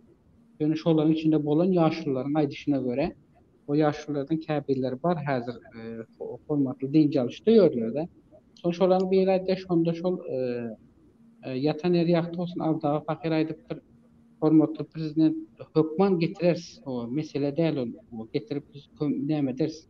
O bir ýat ýerde, eger bir ýerde bir watandaşymyz, raýatymyz bar bolsa, gowy pikir, gowalada, gowy näme ideologiýa şunu hemmesini ählisini getireliň, o ählisini hem getirip bir ýere gömeliň, halkyň arasynda bir agzalaçylyk bolmasyn, döremesin veya halkda bir näde ol düşünje emele gelmesin diýse, o meniň enem bilen atamdan o öňde duran başga biriniň enesine atasy barmy diýip, şonu gönümel Abdaga Pakyryň ýüzüne aýdypdyr şol haramzada. O Abdukulif o şol döwürde Abdaga Pakyr Türkmenistanyň Daşary işler ministri şol ýatan er ýakty bolsun. O gördüňden Abdaga näme teklif edýär oňa? Ol näme diýär? Ine şu haramzadaň özü Türkmenistanda şu şertleriň döremesine mecbur edip gitdi. O hemme zady döredip giden şol. Döredip gitdi, onuň izine mana bular alyp baryp otyr. O çöpdüýülen häkimeti döwrany gynansak da adamlaryň iň uly tutar bahanasy näme boldy? Bu jenayat işini edýänlerin iň uly tutar bahanasy näme boldy? Ýurtda işsizlikmiş. Ýurtda hakykat ýok, adalet ýok, demokrat ýok. Bolýa ýok, dogry, bolda ýok. Kim etmeli? Agzybirje biri hemmemiz bile agzybyr bolup hereket etmeli, bile döretmeli şo şertleri. Rozaýakka şoňa näme diýen? Suratundan belli nämedigi tügeleme. Alim Gasom Muftiye siz YouTube'a gahramanlar mı diye. Güzel diýärmi? Tügeleme şu suratını özü goýupdyr, tügeleme edil özü şoňa meýzapdyr. Özü şoň gahraman seret, tügeleme. Alim Gasam. Gaty gol gelýär. Yani bize prikol tutacak ol suratında öz-özüňi apaçyk aýan etdiň şonuň bolanak senin. Şo da neme de Allah'can taýagy ýok. Urup dur diýär edil şolar ýalakay. Urup dur, özü arasalap dur, özü saýgallap dur. Bu köpçülük pul üçin bir-birini satyp, bir-birini allap, bir-birini öldürüp ýörke Allah'janyň özü görüş meýdançasyny arasalaýar. Bu ýerde bir zat Allah'jandan aýraly. bilmeýin, şu tesvirleriň käbir bölegine geçmekle ýaňsyn gaty bir howp zat berildi. Endi biz özümüzün ýaşan döwrümizde, çağalyk döwrümizde de ýaşasak da ol döwürler Soýuz döwürlerdi. Şol döwürlerde ýa-ni şu il ýaşullarymyz, owan ýaşullary, aksakallary şeýle maşga owalarda, şeýle maşgalalarda diniň maşgalasynda seherce owan içerisinde pelançan giyce sagat pelançadan son pelan ýerde durupmuş diýip mış gep eşdilen ýagdaýynda ozalyň owan aksakaly näderdi? Şo maşgalan agzasy enesini atasyny çağırıp öz arasynda çözerdi. Bu bir. İki, bizim şol döwürlerde men çağa alsamam aklym ýetýär. Şol döwürlerde iň bärkisi şu ýaşy 20, 24, 25'ten aşağı durmuşa çıkan ýekece bir gelen kız görmedim ben.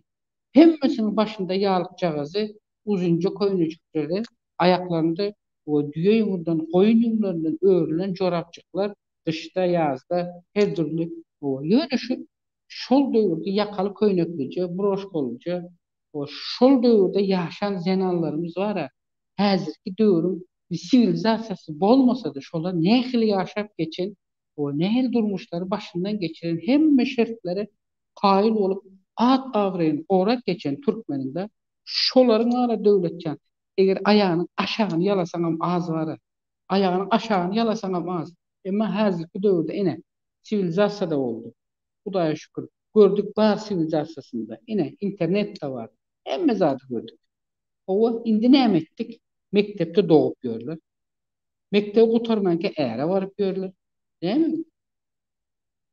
Bunu beren ene atada kellemi ýok. Bu çağını yetiren ene atanın hiç satdan havarım ýok. Bu çağını şeýle işten amala aşırılıp genel diye şeýle işler amala aşyranda şu mekteplerde o döwletin ýönetik gözçilik eden tertip düzgün edaralary ýa mektep ýolbaşçylary ýok. Niýe bular? Ya ayal kızlar kuraması mı yok? Bütün vilayetlerde, etraflarda o kardeşler arkadaşlarının veya her edara varsan zenan nemelerin, gelinlerin kuramasının bir yol başçısı. Hükman bolaymalı bağır şu yerde. Devletten aile alıp oturuyor şu. Zahmet hakkını alıp oturuyor. Niye ki şular bir araya gelip şular toplanıp da köpçülüğün bir cemiyetçilik içerisinde bir halkın bir araya gelip bir özünün medeniyetine bir hormat koyup yaşap biler ýaly hormat koyup medeniyetine. Şo arada wagız nesihat näme eden oklar. Biz onam günäkerlememiz hem gerek yok. Birinci her kim öz ýakasyny ıskasa, her kim öz ýakasyny ıskasa. Hemme zat durseljek, emma ýakasyny ıskajak hiç kim yok.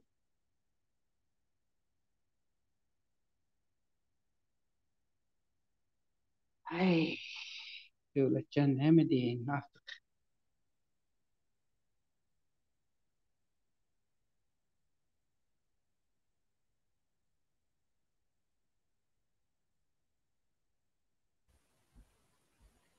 Göwnefire goşulaýyn diýe çakylyk giýberdiýe, çakylyk dur. Çakylyk sahypada dur. Sahypada 1, 2, 3-nji komentariýa bolup dur. Allahym büýükdürüň. Salam alykum döwletaga diýendiň edil üstünde dur. Şonu görmän maňa diýe çakylyk giýberdi. Näme diýin? Bolýada. Rolwaýakka kynantagam gaty gözgüýni. Şoň üçin sen ýaňy aýdyp geçdiň, men ýene de ýatlatjak bolýan. Eger bular ýalaky Türkmenistanyň watandaşlary haram, keype, pula çokunup, gara nefsiniň guly bolup, biri-birini öldürüp, biri-birini öldürdüp, biri-birini satyp, biri-birini ettirdip, özünü hödürläp, ettirmäge adam gözläp, zat edip, olar ýalakadatlar bilen meşgullanyp, iň bärkisi sosial mediada sen fiziki ýagdaýda, adaty, durmuşda sen bütün dünýä adamlar bilen gatnaşyp gurabilmeýän kıyın. Ýöne sosial media gireňde istenlik ýurtdaky, islenlik meçberdäki adam bilen sen gönümel ara gatnaşyp gurabilýän. Şolar ýalaka daşary ýurtlarda siziň eliňizde mümkinçilik bar. Şu mümkinçiliklerden peýdalanyp halkyň bähgidi üçin, halkyň geljegi üçin, halkyň ýurdun halat edilmegi üçin, geljeğimizin halat edilmegi üçin bir zatlar etmeň deregine TikTok'ta ondan bundan sosial ulanlarda bolugusuz zatlar bilen meşgullanýaňyz, bolugusuzlyklary gyllyňa sarpdyryp seredýäňiz, diňleýäňiz. Bolugusuz gıýbatlar, bolugusuz küntüçülük reklamları, götürençilikler. Siz näme münasip bolsaňyz şonu alarsyňyz, ýadyňyzdan çykarma. Men ýadam ok. Men geňim göremmi? Men üçin geň taňam däl bu zatlar. Ýöne gynanýar. Şeýle bir zat da, eginleşler bar, näçe wagtdan bäri giýjesini, günnüýüzini goýman, pellihana etmek üçin watany, halky, geljeğimizi şu haramladalardan, haramçylyklardan halat etmek üçin gaty uly töwekkelçilik alyp beren adamlar bar. Biriň bilen bile. Käwat şolan göwnüne degýär şu zatlar. Biz şu adamlar üçin edýäsmi? Şu köpçülik üçin edýäsmi? Şular üçin edýäsmi? diýe. Bize ettik soňundan ýurdam halat etdik. Bularam gelip ýurdun ene içine taşardan gelip diýerler. Her kim her zat diýe. Şoň üçin intagam giýişdärkä hiçden giýçäkşi diýe. Şoň üçin gayrat edin, ýola gelin. Biri-biriňizi öldürmän, biri-biriňizi öldürtmän. Ýalanaç geldiňiz, ýalanaç gidersiňiz bu dünýä. Näil gelen bolsaňyz şolar ýalan gidersiňiz. Hiç kim puly bilen, maşyny bilen, jeepi bilen, iPhone 14 Pro Max bilen, onsy bilen giden ýok. Hemme zady goýup gidýän. Şoň üçin bir adamzada özüňize peýdaňyz bolsun o. Özüňize bir köpük peýdaňyz ýok, kameranyň öňüne geçip gomporýaňyz. Ders, beýders, eýtdik, beýtdik däme. Özüňe peýdaň ýok. Özüňe haýryň ýok. Ay bolýa da bar, näme diýin. Ol waýaka jemläp goýba. Jemlemekden ozul şurada ýene kiçirek bir zat belläýin, mysal getirip aýdyn. Ozuldan men döwürler mektep ýaşlarynda 8-nji klasymdym. Ýöne şol bizim nämede işlen bir ýaşlaryň bir gurum var, ýadyna çykmasykda. Şol ýadyma düşense ozul Elewat vilayetinde şol o da bir Çerji oblastynda Soýuz mahaly.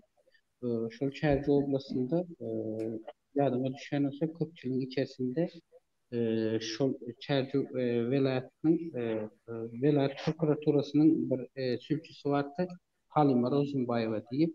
Şo ýadyma düşense şo Halima Rozunbaýewany öldürüpdirler. Ýadyma düşense şonu öldürende şol Soýuz döwründe de şonuň elinde 3 tane agyr jenäýat işiniň dosýasy bardy da şonu ýapdyrmak üçin şol aýaly şondan el çekdirmek üçin şu 3 dosýanyň biri edil şol döwründe şol jenäýatçylyk işi bilen amal aşyrylan şol Özbegistana, ýa-ni Çerjiden Özbegistandan Çerjiye. Yani näme transfer edip, yani aýal gyzlar transfer edip ten söwdasyna. Düşündüňmi? Şeýle näme edip Çerji şol döwürde Çerji o döwürlerde Çerjiň ozalky häzirki Türkmenawat Gastinsa mehmanhanasy ol döwürde Çerji Gastinsasy bolup geçen ozalky köne ýeri şu Türkmenawat şäheriniň Univermal magazynyň ýanynda onuň aňyp köçeni bu ýanda, ýani ol ozalky Pedin institutynyň Dil Edebiyat fakultesiniň hem arka tarapynda. O taý ýykyldymy, obşejet boldum bilemok, näme bolany häzir. Şo taýa çeni getirip berlediler. Şoň şol döwürde Çerçüde içinde bari yok. İki tane mihmanxana var. Biri şol mihmanxanası, bir beylekisi de şol Amderiya mihmanxanasıdır.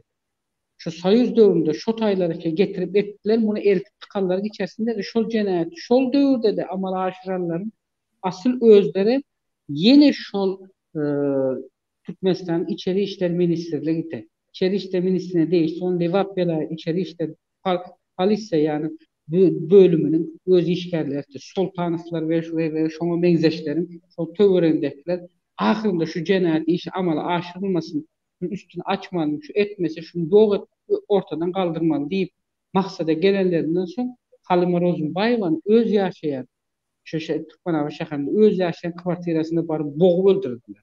Hem boğup öldürdüler hem ağzına yastık koyup öldürdüler. Boğup öldürende de şeyle cenayeti amala aşırma için şeyle kriminalist işlerden başı çıkan ulu öktü. Bu hünermen adamların akıl paykasları bilen amala aşırıp ediptirler. Eden başka, ettirden başka. Ama şonu da ne açırlar? Şol devlet Türkmenistan'ın öz yukarı nemesinden gelip Silesina adliyelerinden gelip nämetdiler, cenayeti tap bilmediler. Ondan sonra Taşkent Sıra Naze boyunca nämeden Taşkent'ten geldi. Onların tap bilmediler. Bunu ne edip ölünen sebebini. Uzağı şu bir yarım ayın içerisinde ahırında Moskovski Silesina adliyeli gelip şol işin içerisinde Velayet Departament Polisi bölümünde şol dövrde işler Sultanov ve Sultanovların tövrendeki haramzadelerin şehre işin içerisinde ellerini sokup o adam canına kastetmekte şeyle iş ederlerinin üst açıldı. Şol dövrden seret şol dövrde şu ten satıp şeyle iş amala aşırmaya cinayet eden yine şol dövrde de şu yine şu şehrin öz içinin rayeti o hem şonun bilen birlikte yani başta beller geçişmeleri hukuk koruyan edaranın öz haramzadaları şolara himayetçilik şol iş amala aşırıp geldi. Yine indi sana misal. Neyle alsan al indi. İndem şu toyda bellecek zadım näme diýen döwlet jemläli kän uzagam çek oturmaly. Benim açık zadım indi bundan bir yana sar onu uzatdyrlan bizim adamlar bir bundan näme alarmy diýip pikir etsek men alar diýip hiç men näme dem ýok. Ýöne kim nämese o bu dünýäde çekmese öbür dünýäde öz edeni işini jogabyny özü çekip özü verecekdir. Bu dünyada adaletin gücünden kaçabilirsiniz ama öteki dünyaya geçende öyle o tayda eğer hakikat var olsa şüphelere kurulayan öyle o Allah'ın özü geçirsin. O tayda hiç kim hiç yere kaçabilmez. Hiç kimin yanına varıp hiç kim koravan bilmez. Yani bu hakikat, yani bu subutname bu.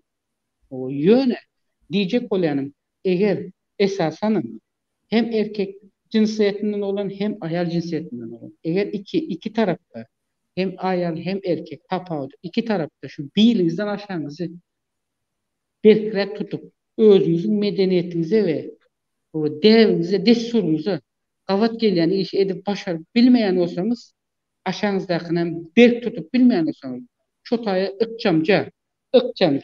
Yani indi ben bunu meden dilde aydanımda o medisinada yörete şolar yani yerlerine o gerek olsa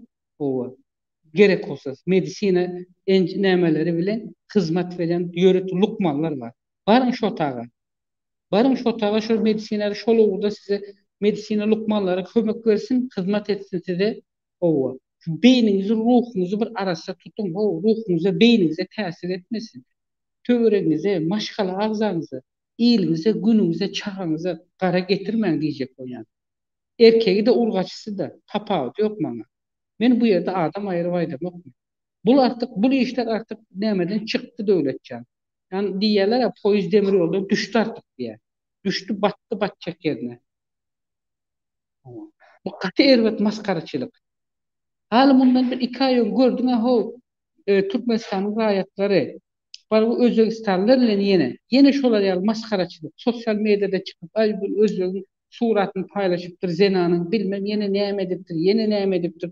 Ha ol Özbek oluptur ha onu edenem Özbek olsun taparnem. Oğlum diyor adam. Bu maskaraçılıkları gerek değildir ya devletçe. Ha? Türkmen diyen bir adam var. Türkmen diyen bir devlet var. Hükümette ben söz edemem. Hükümete edeceğini ettiler. Olacak yerine de oldular onu.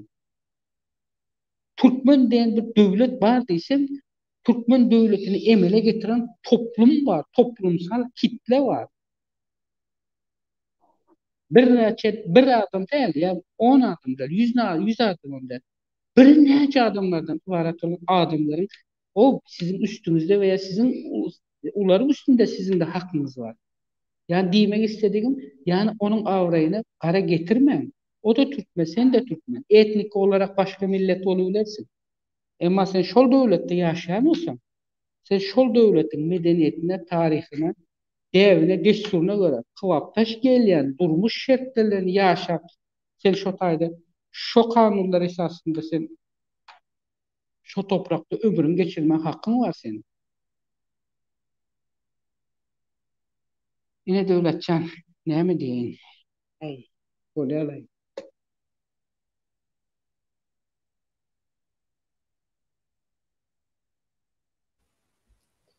Merhaba onlar. Bugünkü gün efirimizin teması Türkiye'deki Türkmen cinayetleri. Türkiye'deki vatandaşlarımız näme üçin biri-birini bulara ýalyky ansatlyk bilen öldürýär. Bir çygyny siňe öldüren ýaly arkaýyn öldürýär. Biri-birini arkaýyn satýar. Biri-birini çürköýär, ağlaýar, ýalan sözleýär. Näme üçin bizim vatandaşlarymyz bulara ýalyky ýagdaýda we şoňa bir jemgyýet höküminde bu köpçülük, halk köpçülüğü höküminde hiç şeýle şoňa reaksiýa bildirilen. Şoňa çäre görülen. Öňkü döwürlerde türkmenler aýdýana biderek bolusu adamlary, şolaryň çağalaryny zadyny öz aralaryna sokuny okeny. O waň ýaşaýyş yerleriniň orama gorasynda uzagyna depmeyi kılma çatmalarda, keppelerde ýaşadýarlar eken şolar ýaly adamlar. Bozulmaly. Biz düzelsek awtomatik ýagdaýda hemme zat düzelýär. Häzir şol adamlar bilen biri-birini satyp beren, biri-birini ansatlyk bilen öldürüp beren, dogan-doganyň gözüne arkaýyn pıçak sokup berken, biri-birini satyp pul üçin, haram keyp üçin. Bulara ýagdaýda sen Berdimuhammedowlary häkimetden aýyrdyň. Hawa. Ýurdu düzeltdiň. Şol adamlara sen jemgyýetiň şolar. Şol adamlar esasy aktiv. Urunup zat edip berenler şolar. Näme üçin wyjdanly adamlar aktiv däl? Näme üçin halal özüniň arayan adamlar aktiv däl? Näme üçin şolar şu jemgyýetiň, halkyň şolara ýalyky bir hapaçylykly, haramçylykly, ganhor agzalaryna görkezmeleri reaksiýasyny görkezen oklar. Näme üçin? Owal diktaturadan owal, diktaturaň ýallaklarynyň, jellatlarynyň owal şu halkyň içindäki şu jellatlary, ganhorlary, maşenikleri, kazyolları, paraşaçylary, yalançylary, tökmetçileri şolary aratsalasak, şolary kontrol astyna alsak, o ýokardakylaryň öz-özüm gidýär. Şoň üçin göreşiň açary şu taýda, ýeňişiň açary şu taýda. Biz halk bolup, köpçülük bolup, şu başwazarlary, jinaýatçylary, maşenikleri, zaýalary, paraşaçylary, propagandonlary kontrol astyna almaly. Kontrol astyna tutmaly şolary. Şolara gerekli reaksiýa görkezmeli. Bolmasa balar Rozaýakdan aýdyşýaly demir ýollar çykdy, otly demir ýollar çykdy, gitdi. Edil şolar ýalyky.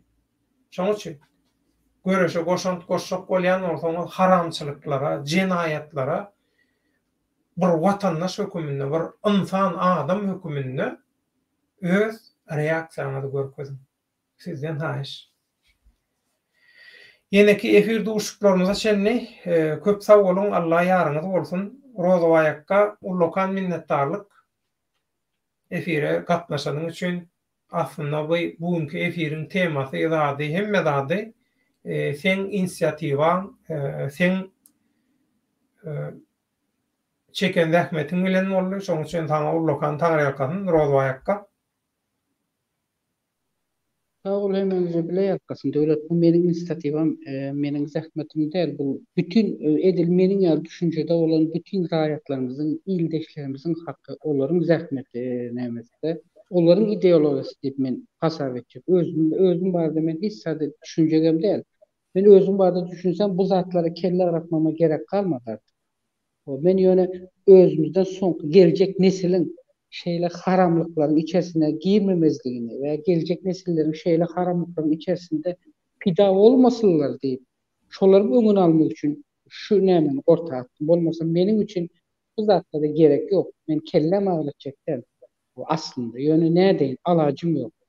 O alacım bolmansoň şunça ýyllap şunun üstünde şu iki wakanyň iki wakanyň arasından häli bir gün geçmänki ikisi birden bolmasy edil şu seni bilen meni 2014-nji 2015-nji ýylda İstanbul'da Çağlayan adlesine çağırıp gece saat 9'da sonra giden materyali ile bağlı olan cinayet işeni şu tayda olan.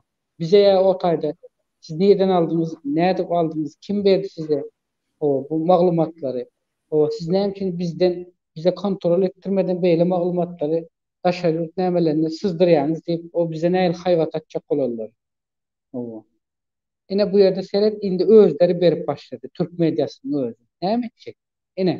Ine hakikat, adalet olan olsa ine şu taýda ine. Yani Türk medyasında yazılıp durşa zatlar. Hani cevap versin de indi biri. Hay bolýa döwletçe näme diýeň? Galanam halkyň özünde karar. Näme sizler özleri bilir.